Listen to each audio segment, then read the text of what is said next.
A gente costuma falar de esquecimento, silenciamento, apagamento, todos esses termos como sinônimos, mas, na verdade, são 5 dispositivos de dominação, talvez, que operam quando a gente fala de literatura de autoras negras em países racistas como o Brasil.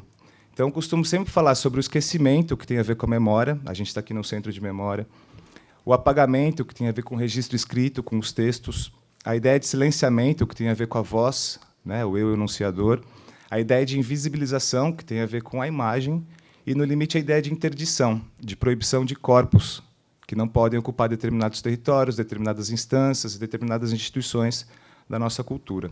Eu fico feliz de saber que metade da sala, mais ou menos hoje, levantou a mão, dizendo que já ouviu falar de Maria Firmina dos Reis. Espero que essas pessoas não tenham só ouvido falar, mas que tenham interesse em ler a obra da Firmina, que é uma obra, apesar de ser uma obra romântica, de cunho romântico, feita no germe do romantismo no Brasil, é uma obra muito interessante. E a gente pode comentar um pouco sobre ela depois, sobre algumas das obras da Firmina, né?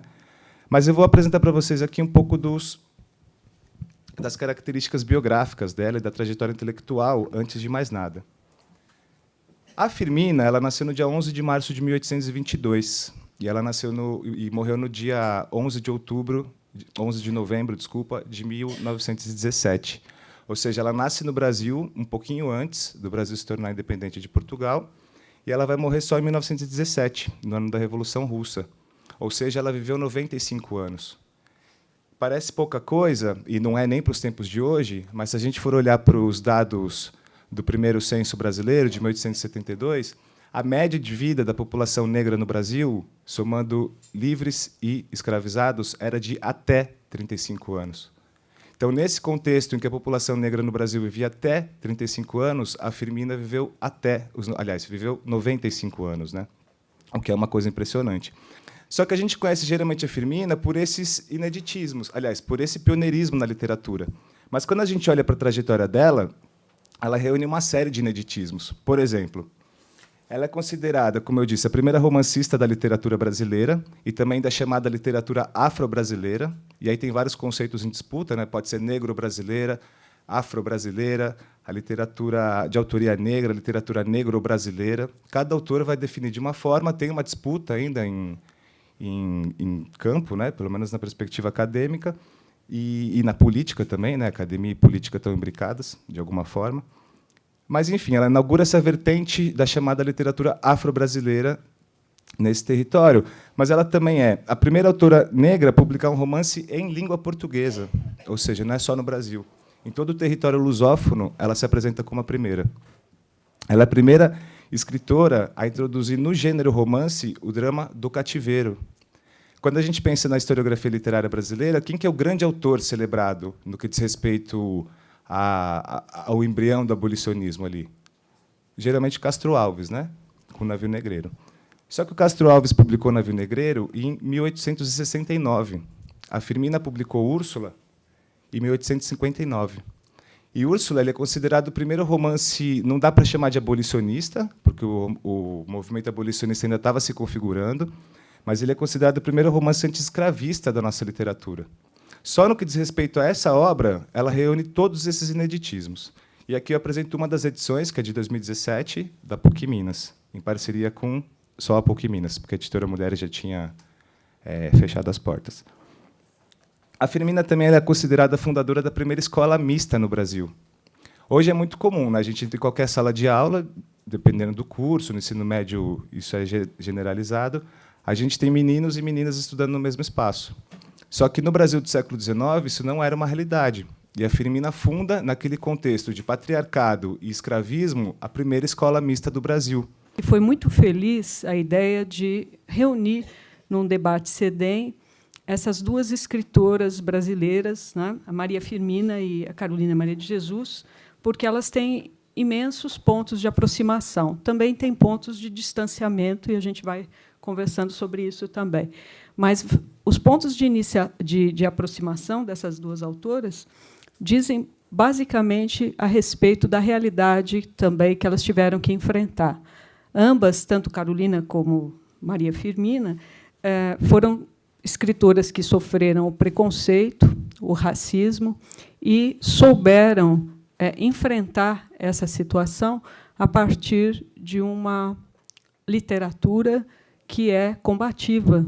É uma literatura que vem como um enfrentamento a essa situação instaurada na sociedade brasileira. Elas construíram, então, elas se insurgem contra essa realidade, elas não aceitam o que é o estereótipo que é colocado sobre elas, e elas construíram narrativas de diáspora, que é como eu gosto de dizer, né? Captando anseios coletivos que estavam nas suas comunidades, trabalhando elementos culturais diversos, mas criando obras singulares. Você tem a coletividade, você tem os elementos culturais que estão em movimento no mundo transatlântico, e você cria, aí sim você é um artista, uma obra singular, que é só sua. Cada uma delas fez isso.